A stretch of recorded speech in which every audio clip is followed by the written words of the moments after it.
Warning!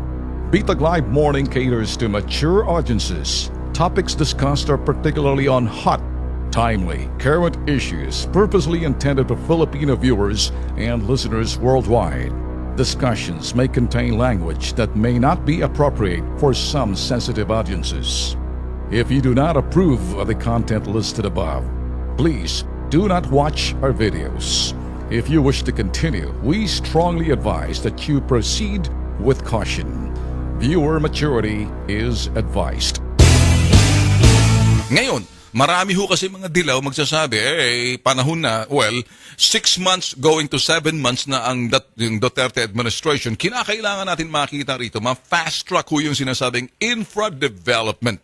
Kaya sa tulong ho ng sinasabing mga kongreso, ganun din ho sa Senado, tulong-tulong na mapabilis yung struktura ng sinasabing buwis, koleksyon ng buwis, at hindi lang koleksyon, yung sinasabing kung paano mo hahanapin yung buwis na pambayad doon sa sinasabing mga loans niya na ipinagkakalubho sa atin ng mga lalaking bansa at yung mga budget ho natin na kinakailangan, mabawi ho yan sa mga buwis na binabayad ng malalaking mga negosyong mga malalaki rin kung magdaya, malalaki rin kung magkawat. Hindi ho nakaatang sa balikat ho ng maliit na Juan de la Cruz na nagpatagatak yung pawis sa kapagtrabaho, nagkakandakuba.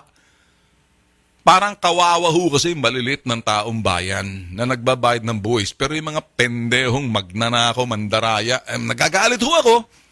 Sa mga negosyanteng magagaling ho, yung kanilang mga accountant, gagamitin yung sistema para makabayad ng hindi tama. Hindi naman sila nagnanakaw, nandaraya lang. Dahil nandaya ka na, hindi ka tama magbayad, nagnakaw ka na rin kasi yung ninakaw mo na kung talagang nag-declare ka ng tama, nagbabayad ka ng tama, hindi mo ninakawan ng gobyerno. So, ang pandaraya ay pagnanakaw. Ayun ho, marami hong kaya dapat yung sistema para na sa ganun, mapabilis. Kaya ako umaasa, sinasabi ni Bebot Alvarez, si Pantaleon Alvarez, speaker, na sa gross sales tax, abay, Bebot, dapat pag-aralan mo na maigi, hindi puro salita. Kasi iba yung sinasabi, iba yung ginagawa, iba yun habang ini-implementa at iba yung resulta. So tayo ho, nagsasalita ho rito mga boss.